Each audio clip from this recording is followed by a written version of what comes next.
Boa noite a todos, prazer imenso estarmos aqui falando na Palavra de Deus nessa semana toda especial. Amor escrito com sangue é o tema que nós temos, tema geral, que temos discutido aqui. Afinal, todas as noites temos falado do que é mais importante, né? Da história principal que a Bíblia conta. Do Gênesis ao Apocalipse, a Bíblia conta apenas uma história, a história de nossa redenção. Preço do resgate pague para nos livrar da morte eterna. Você que está em casa, no seu tablet, no seu smartphone, seja bem-vindo, sua televisão, no seu PC aí de mesa, pelo YouTube, nós te cumprimentamos, desejando que tudo esteja indo bem na sua vida e na sua família. Vamos orar? Querido Pai que está no céu, nosso maravilhoso Deus, te agradecemos por mais um dia de vida que nos deste. Muito felizes porque estamos falando com nossos amigos, utilizando as ferramentas na internet, e todos aqueles que nos assistem agora, com certeza, estão mantendo a sua integridade física, emocional e espiritual. Física, não estão doentes, com certeza. Emocional, são capazes de pensar, se emocionar, discutir, questionar, criticar, e espiritual, estão aqui ouvindo a tua palavra. Muito obrigado por isso. Fica conosco em nome de Jesus. Muito bem. Estamos aqui na quarta-feira, 12 de Abib do ano 31. Estamos viajando, pelas terras de Jerusalém, da Judéia, especialmente Jerusalém, a última semana de Jesus. Queria que nós nos situássemos no tempo para ter uma noção do que aconteceu ali. Abra sua Bíblia em Mateus 26, verso 1 e 2. Embora a gente leia um verso introito cada noite, os assuntos que a gente discute saem do verso, mas tem tudo a ver ao mesmo tempo. E eu quero salientar que vocês já perceberam que nós estamos tratando de assunto um pouco mais profundo. Nós não queríamos que essa série fosse apenas aquele beabá, aquele ABC do Evangelho, ou aquelas conversinhas de pregadores que não têm compromisso com a mudança de caráter das pessoas frente ao texto bíblico. Vocês já perceberam, Não estamos deixando de falar daquilo que é o mais importante e recorrente, que é a Semana Santa, o sacrifício de Jesus, porém encaixando esse grande tema dentro das grandes verdades da Bíblia. Senão estaríamos perdendo tempo. E você pode ter certeza que estamos fazendo aqui com todo carinho, na intenção de lhes tornar conhecido o reino de Deus. Mateus 26, 1 e 2 diz assim: Tendo Jesus acabado todos estes ensinamentos, disse a seus discípulos: Sabeis que daqui a 2 dias celebrar-se-á a Páscoa, e o Filho do Homem será entregue para ser crucificado. Opa! Se Jesus disse daqui a 2 dias celebrar-se-á a Páscoa, interessante que ele não disse eu vou celebrar a Páscoa, porque a dele foi um dia antes, foi na quinta-feira, amanhã. Ele disse celebrar-se-á, porque o porquê da dele ter sido amanhã, eu explico no tema de amanhã, ok? Mas aí, ele disse, daqui a 2 dias celebrar-se-á a Páscoa e o Filho do Homem será entregue para ser crucificado. Quarta-feira, quinta e sexta, a sexta da paixão, como comumente se chama, daqui a 2 dias ele seria crucificado. Quais foram os ensinamentos de Jesus nesses dias que antecederam a sua morte? Essa é uma grande pergunta e a Bíblia tem grande resposta. É claro que deve ter uma série de outras coisinhas e detalhes que ele pode ter falado e não esteja aqui no texto bíblico. Esteja nas entrelinhas dos versículos que estamos lendo, do texto que estamos lendo. E isso o caro espectador e participante estudando a Bíblia conosco deve perceber. Mas eu queria destacar 2 dentre eles bastante importantes. Julgo importante porque são temas que tendem a mudar a nossa concepção a respeito de muita coisa da religiosidade, da espiritualidade, da Bíblia e do caminho que leva à salvação. Porque aquele ditado que todo caminho leva à venda não é verdade quando se trata da salvação eterna das pessoas. E aí, queria destacar que Jesus, em Mateus capítulo 24, você volta um pouquinho, dos versículos 3 até o 14, a primeira parte do sermão que ele fala dos sinais e do que ia acontecer antes e durante a sua vinda. Isso aí foi por demais importante. Ele gastou tempo com esse assunto aqui. Quando ele saía do templo, depois daquele dia de ensinar várias coisas, os discípulos chamaram a atenção para a construção do templo. O templo estava sempre assim, era derrubado e construído, e depois que o templo de Salomão foi derrubado por Nabucodonosor, no ano 430, 450 por aí, veio Esdras, Neemias, Zorobabel, reconstruíram o templo, bem menor do que era como o de Salomão, com menos glória, provocou choro entre o povo.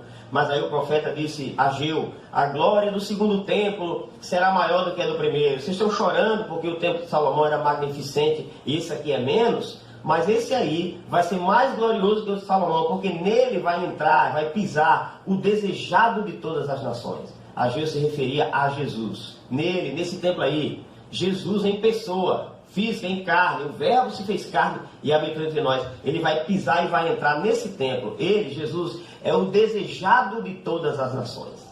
Aquele que as nações, no fundo desejam, mas infelizmente às vezes escolhem outra coisa. Se tem algum vazio em sua alma, ou se há vazio na alma das pessoas por aí afora, o que falta é Jesus. Só Ele pode preencher esse vazio. Pode ter certeza disso. Então Jesus começa então a falar sobre os sinais que antecederiam a sua vinda. O verso 3 do capítulo 24 diz assim, no Monte das Oliveiras achava-se Jesus assentado, ele saiu do templo, adiantou um pouquinho, sentou, aí aproximaram-se dele os discípulos, em particular, e lhe pediram: Senhor, dize-nos quando sucederão essas coisas, que sinal haverá da tua vinda e do fim do mundo. As coisas que eles se referiam era a destruição do templo, porque Jesus falou assim: não vai ficar aqui pedra sobre pedra que não seja destruída. No tempo de Herodes o Grande, ele, querendo agradar os judeus, ia derrubando uma parede do templo e construindo, porque os judeus não permitiam que derrubassem tudo. Então ele tirando uma parede e construindo outra, porque ele queria ganhar a simpatia dos judeus, como de fato ganhou. Herodes fez muitas outras obras em prol da nação judaica, embora não fosse ele um judeu, ele era idumeu. Portanto, aqui, esse templo, no tempo de Jesus, ainda tinha o que se construir, ainda tinha o que se fazer. Aí, falando que não ia ficar pedra sobre pedra, os discípulos disseram: dize-nos quando sucederão essas coisas, que sinal haverá da tua vinda e do fim do mundo. E Jesus agora passa a dar uma lista de sinais super importantes, né? A gente já escutou falar isso muitas vezes: guerra, nação contra nação, reino contra reino, fome, terremoto, em vários lugares, os homens iam desmaiar de terror pela expectativa das coisas que sobreviriam, epidemias, pandemias, tudo está dentro aqui do escopo de sinais da volta de Jesus.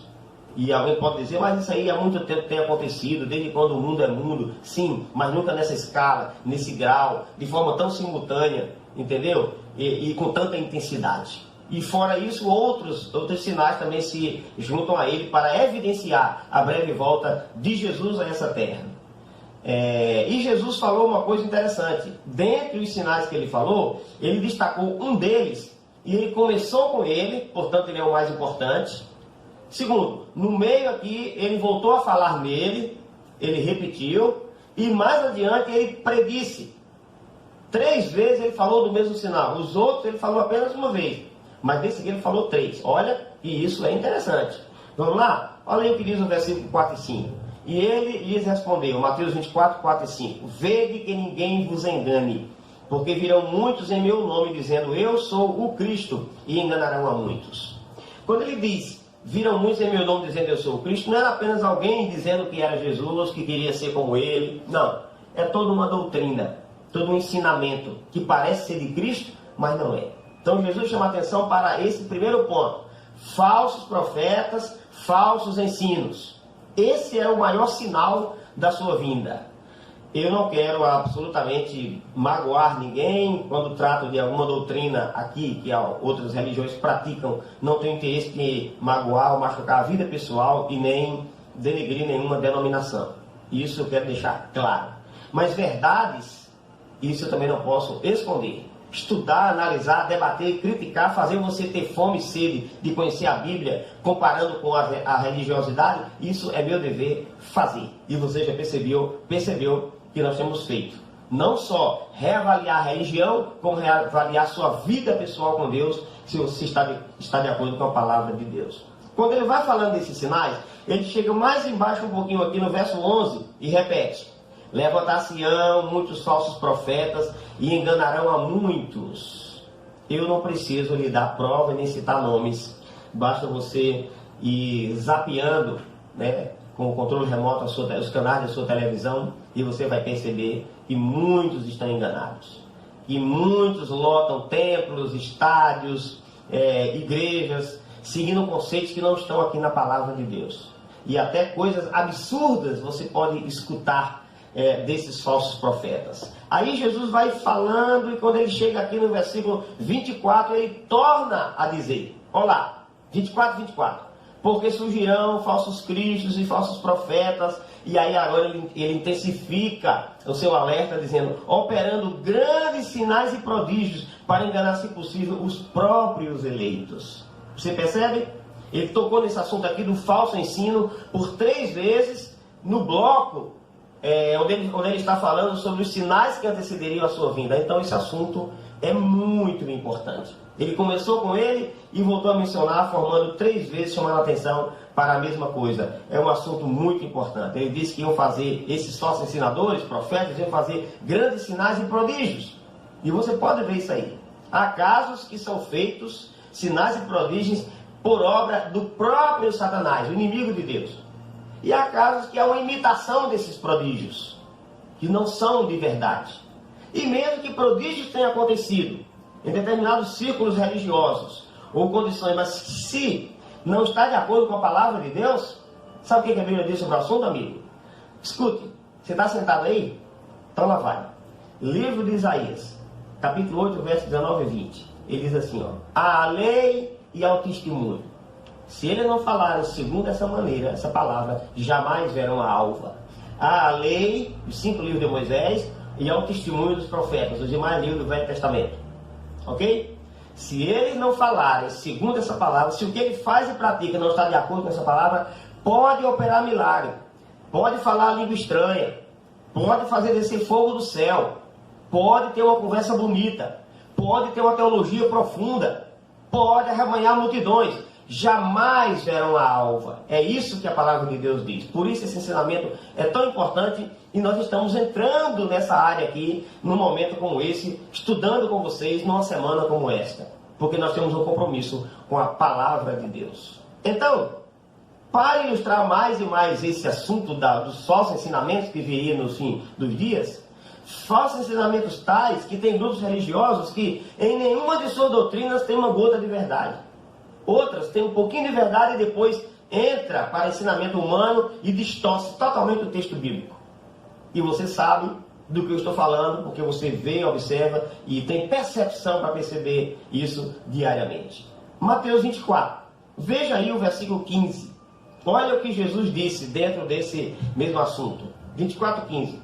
Quando, pois, virdes o abominável da desolação, de que falou o profeta Daniel, ó Daniel de novo aqui, viu nessa semana, Jesus falando que o tempo estava cumprido, e Jesus se refere ao tempo do profeta Daniel, que deu para o seu povo, para a sua santidade. Agora, outra vez, Jesus recorre a Daniel, e olha, só abrindo um parêntese, sabe o que acontece?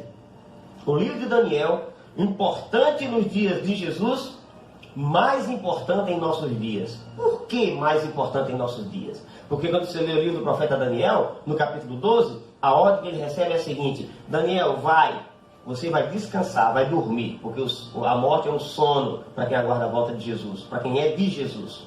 Você vai descansar, cele o livro, você vai fechar o livro. Muitos o esquadrinharão. Daniel 12, verso 4. Muitos o esquadrinharão. Vão estudar ele quadro por quadro. Entendeu? E o saber se multiplicará. E a ciência se multiplicará. E o conhecimento se multiplicará. O conhecimento sobre o livro de Daniel. O saber. E aí Daniel fica perguntando quando é que isso vai acontecer. E ele diz, olha, é no tempo do fim.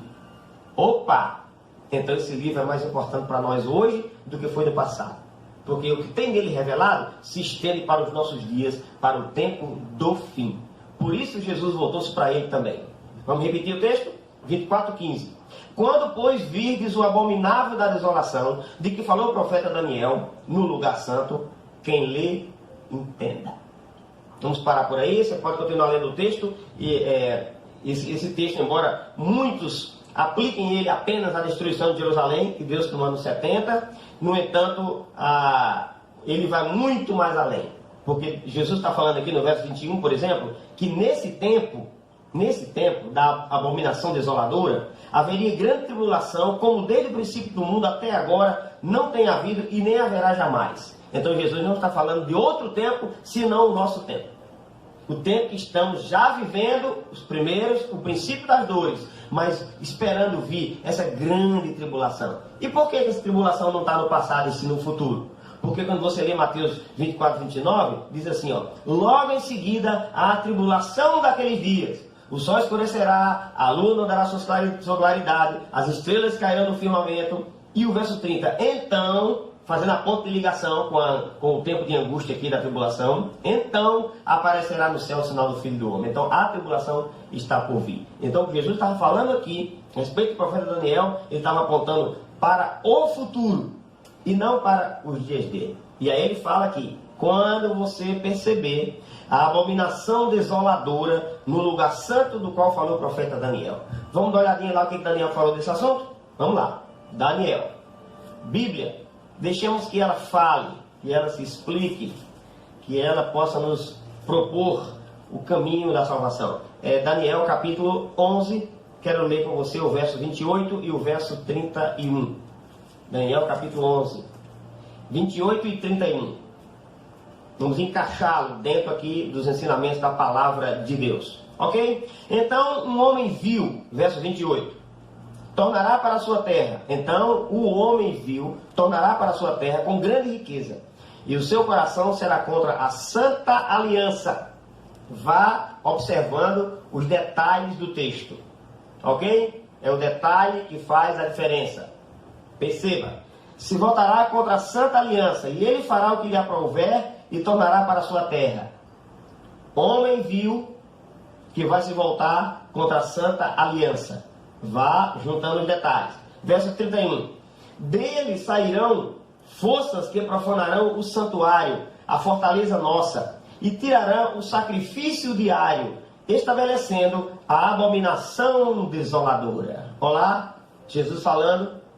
Quando você perceber que está acontecendo aquilo que Daniel falou, do abominável da desolação, aqui, abominação desoladora, é disso que Jesus está falando aqui. É disso que ele está falando. Sacrifício diário, estabelecendo a abominação desoladora. Deixa eu te falar uma coisa. Jesus está falando que um poder não seria apenas um homem em si, esse poder representado por um homem, porém um poder deveria surgir em um período de tempo e estabelecer a abominação desoladora. Ou seja, doutrinas e ensinamentos que ia ser contra a Santa Aliança, a aliança que Jesus fez por nós, conosco, e que ia tirar o sacrifício diário. O que é o sacrifício diário? O profeta aqui faz menção a uma coisa que é aquela prática diária que acontecia no templo. Ó, o templo outra vez. O templo está na Bíblia desde o Jardim do Éden até o Apocalipse. Desde o Jardim do Éden, eu repito. Porque o que acontecia no Jardim do Éden ali tem a mesma característica do que acontecia dentro do templo. Adoração, lugar de encontro, juízo, intercessão, ok? Tudo que acontecia lá no Éden também acontece no templo. É por isso que o templo está presente em toda a Bíblia. Agora vejam, no templo, de manhã cedo, quando as portas do santuário eram abertas, um cordeiro era oferecido. Você pode ver isso quando estuda Êxodo 29, Êxodo 29, verso 39. Um cordeiro oferecerás pela manhã e outro no fim da tarde. Isso era chamado sacrifício diário. Era um sacrifício que acontecia diariamente, como o termo diz. E tão importante ele, pelo seu significado, que mesmo no sábado, o dia que a Bíblia manda guardar, os sacerdotes sacrificavam 2 cordeiros de manhã e 2 cordeiros à tarde. Isso não é incrível? 2 de manhã e 2 à tarde. Então notem, era chamado sacrifício diário, porque ele aponta para o sacrifício de Jesus, cujos méritos é aplicado diariamente a meu e a teu favor. Quando você se acorda, quando você vai dormir daqui a pouquinho, quando você acordar amanhã, seu primeiro pensamento deveria ser: Senhor, primeiro, muito obrigado por estar vivo, por haveres me guardado durante a noite. Segundo, eu te aceito como meu Salvador. Eu reclamo o sangue que tu derramou como meu. entendeu? A meu favor. Isso é o sacrifício diário. E todas as vezes que vocês se ajoelham ou não, orando, e diz em nome de Jesus, o em nome de Jesus aí só é aceito porque é o que Jesus fez, os méritos que ele amealhou ao morrer na cruz, por você e por mim, é que nos dá condição de viver. Você entendeu? Isso é o sacrifício diário. Aqui Daniel prevê que haveria um poder religioso que deveria tirar o sacrifício diário e substituí-lo pelo sacrifício humano. Você notou? Sacrifício humano, as instruções deixariam de ser da palavra e seria de homens. E porque é humano, ele recebe a marca, o selo 666, porque foi no sexto dia da criação que o homem foi criado. Por isso que diz que o número da besta lá no Apocalipse é número de homem. Você está entendendo? Ok. Um grupo, uma organização representada por um homem que entraria na história da igreja e ia, de certa forma, fazer passar o sacrifício diário, estabelecer outro tipo de doutrina que não é aquele que a Bíblia ensina. Vamos combinar isso aqui com o que o apóstolo Paulo também fala? Ok, rapidinho. Segunda carta de Paulo aos Tessalonicenses. Lá mais para o finalzinho da Bíblia, você vai ter segunda carta aos Tessalonicenses. Você, por gentileza, no capítulo 2, Paulo está falando aqui no capítulo 2 da volta de Jesus. Aí ele fala assim, ó, verso 3 e 4. Ninguém de nenhum modo vos engane, porque isto não acontecerá sem que primeiro venha a apostasia. Olá, abominação desoladora, apostasia.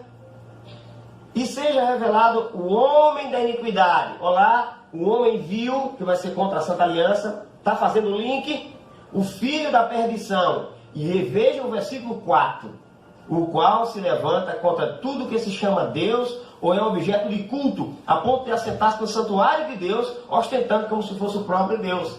Olha a combinação da Bíblia em várias partes. Jesus diz, cuidado no tempo que for colocada a abominação desoladora que Daniel falou. Daniel fala que a abominação é essa. Uma instituição, uma organização representada por um homem que ia mudar, substituir o sacrifício de Cristo por uma oferta humana. Ó, um homem, Paulo está dizendo, vai sentar-se no lugar de Deus. Dizer que perdoa pecados como Deus perdoa. Que é capaz de ouvir confissões e depois dizer, está tudo perdoado. Você faz isso e está tudo resolvido. Você paga uma indulgência e está tudo resolvido. Como se fosse Deus. E que ia trazer para si títulos que pertencem a Deus. Vigário Filii Dei. Vigário ou vicaris é substituto do Filho de Deus. Vai dando para você entender do que Paulo e do que a Bíblia está falando e o que foi que esse poder modificou de tal forma, esse poder assolador que mexeu com a estrutura do ser humano e quis mudar as coisas que Deus estabeleceu. Acompanhe comigo. Vamos lá.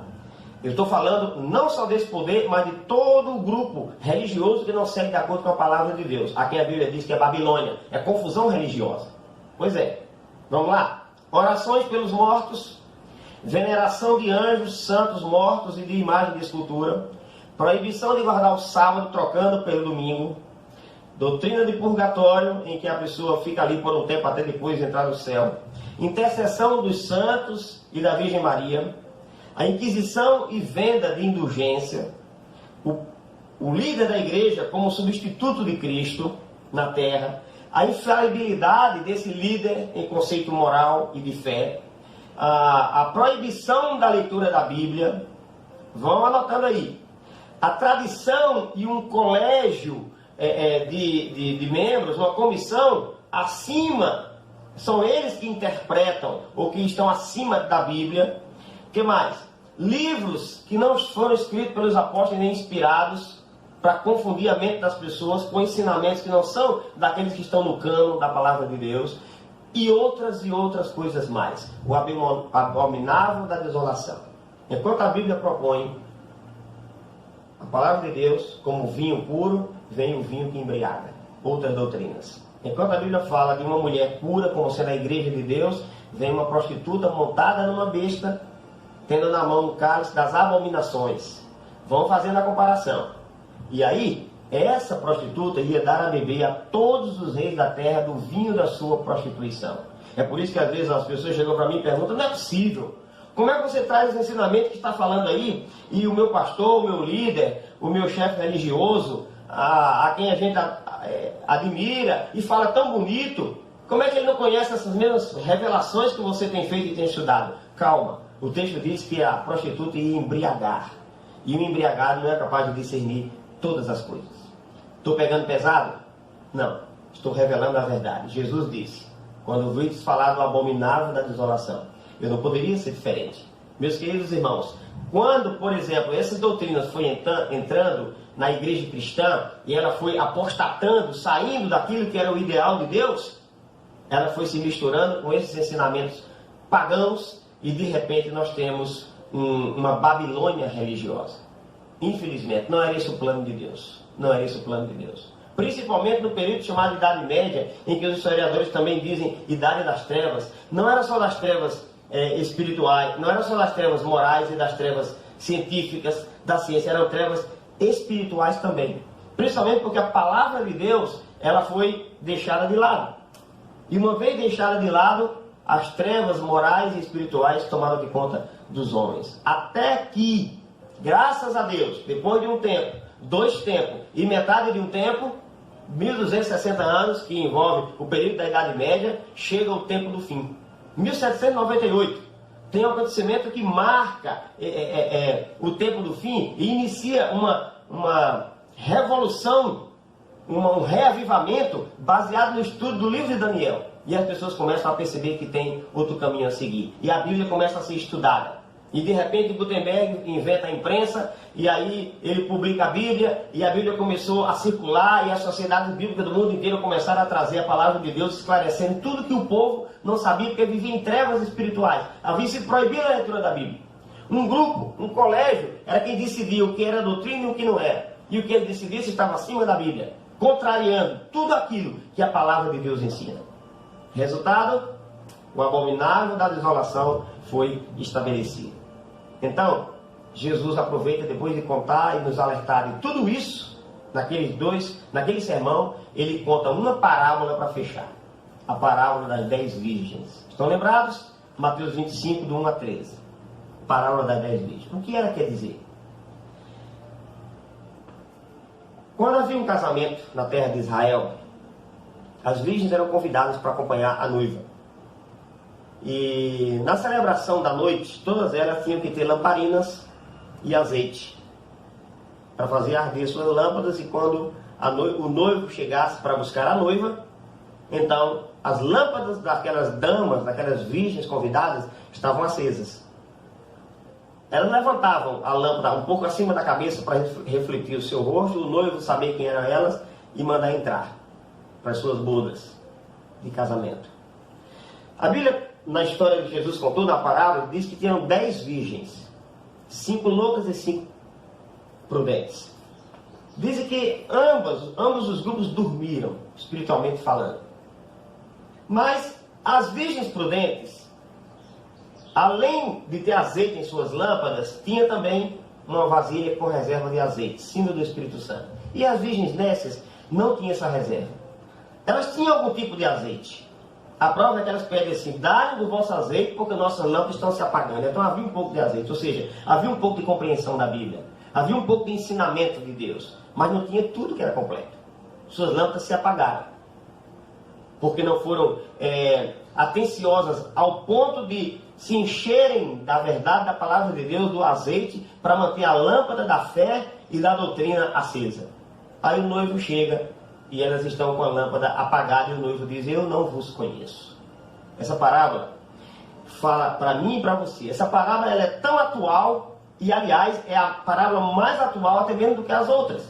Porque as outras parábolas, elas tinham aplicação para a vida inteira, para o tempo inteiro. Essa daqui não. Ela se aplica apenas para o nosso tempo. Por quê? Porque é no nosso tempo que o noivo vai voltar. É o tempo que estamos vivendo, da abominação desoladora, para a qual Jesus nos chama a atenção no seu ensinamento, nessa última semana sua em Jerusalém, porque isso era o ponto mais importante. E veja que ele contou essa parábola logo após desse assunto, para mostrar que haveriam pessoas que estariam esperando ele voltar, tendo suas lâmpadas da fé e da verdade acesa, e outras, infelizmente, com as lâmpadas apagadas. Por que essa parábola é importante para os nossos dias? Porque o noivo não voltou naqueles dias. Não voltou no dia da Reforma Protestante, não voltou nos dias do despertamento do final do século XVIII. Não, o noivo está para voltar em nossos dias. Por isso que essa palavra é importante. Agora, a grande pergunta que Jesus faz para você e para mim é a seguinte: você está se preparando?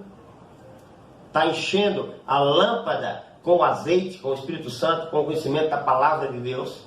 Você está tendo a lâmpada acesa? Esse é o grande questionamento. Você pode perguntar: tudo bem, e o que eu faço para manter a lâmpada acesa? Preste atenção. Olha, em primeiro lugar, o noivo é Jesus Cristo. A noiva, a igreja que ele vem buscar. A lâmpada é a Bíblia.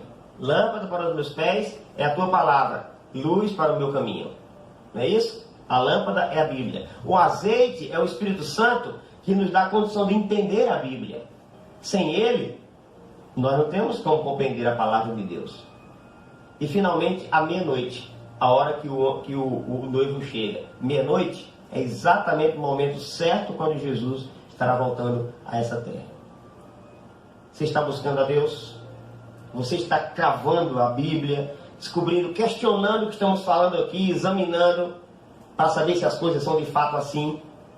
E ao mesmo tempo, à medida em que vai observando essas verdades, tomando a decisão por elas, porque é isso que faz você encher a lâmpada. É tomando a decisão em favor da verdade. É aceitando o plano da revelação divina para que você não seja enganado. Você está fazendo isso?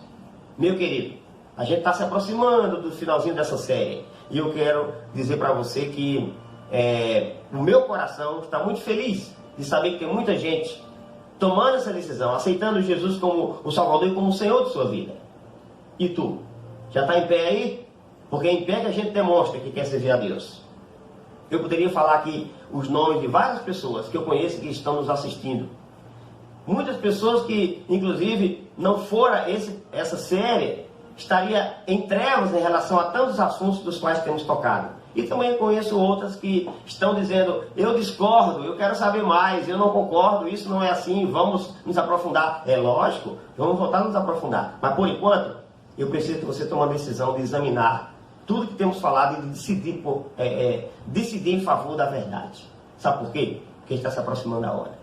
Porque de fato, o tempo, outra vez, já está cumprido. Vamos orar ao nosso Deus? Se tu não compreendeu alguma coisa, o Espírito Santo vai te fazer compreender. E nós iremos trocar em miúdos depois detalhes de nossas palestras aqui na Semana Santa, em outras postagens, para que você possa aprender tudo o que precisa a fim de se preparar para a volta de Cristo. Oremos. Santo Deus, Pai que está no céu, nós temos tido, Senhor, a coragem de tratar nessa série Amor Escrito com Sangue de temas que são delicados, mas que certamente o Senhor Jesus faria da mesma forma. Lembro-me do encontro com o jovem rico. Ele saiu chateado e triste, porque era dono de muitas riquezas e não quis vendê-las como tu o instruiu. Mas ele deixou que ele fosse. Talvez o teu coração, Senhor, naquela hora, estivesse sofrendo por isso. É claro que estava sofrendo.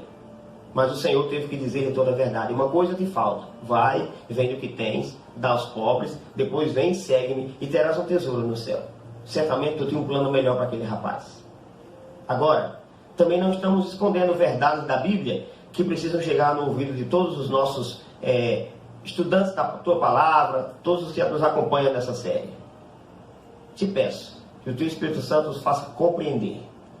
Se o tempo foi pouco para que pudéssemos penetrar nesse tema de forma mais profunda, que eles tenham, Senhor, o interesse, a curiosidade de buscar mais e, descobrindo a verdade, caminhar para o teu reino. Abençoa todos eles, te peço em nome de Jesus.